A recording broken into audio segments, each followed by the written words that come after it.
Layman's evangelical fellowship విశ్వాసమే విజయము అనుదిన ధ్యానములు March 25వ తారీఖు.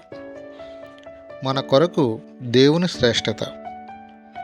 తన కొరకు కనిపెట్టువాని విషయమై నీవు తప్ప తన కార్యము సఫలము చేయు మరి ఏ దేవునిని ఎవడునూ ఏ కాలమున చూచి ఉండలేదు.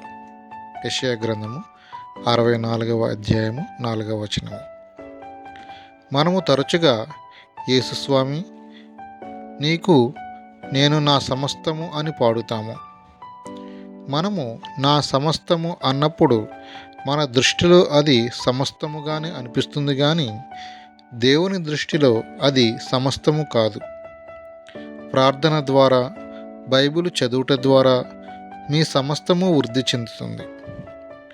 40 సంవత్సరముల క్రితం ఈ పాట నేను పాడాను మరియు నా సమస్తమును ఇచ్చేశాను అనుకున్నాను.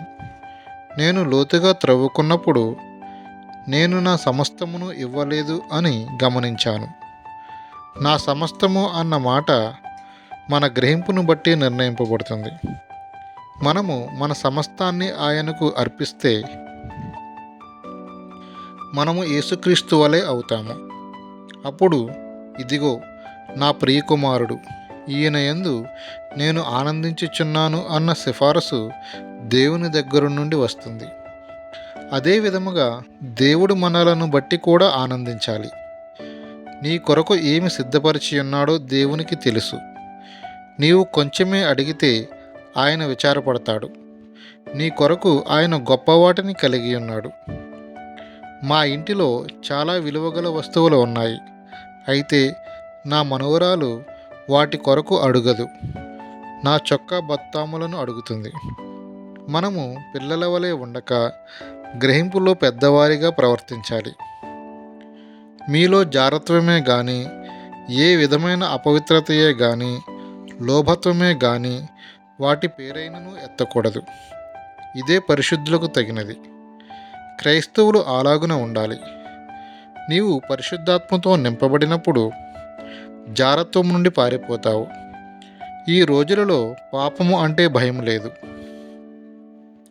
ఘోరపాపి అయ్యుండి కూడా ధైర్యముగా బోధించవచ్చు. సాతాను వారిని చూచి నవ్వుతుంది.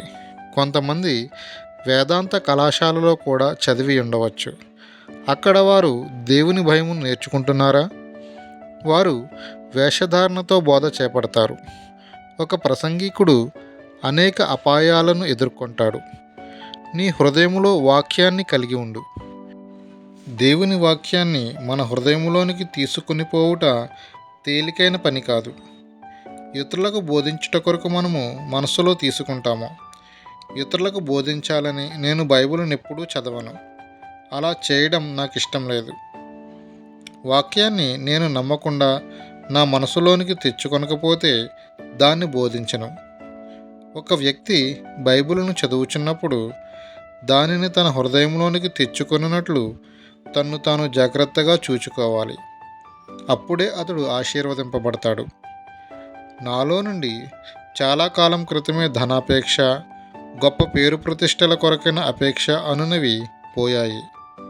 క్రీస్తు వంటి జీవితమే నాకు కావాలి. అది మాత్రమే నన్ను తృప్తిపరుస్తుంది. ఎన్ దానియేల్ గారు.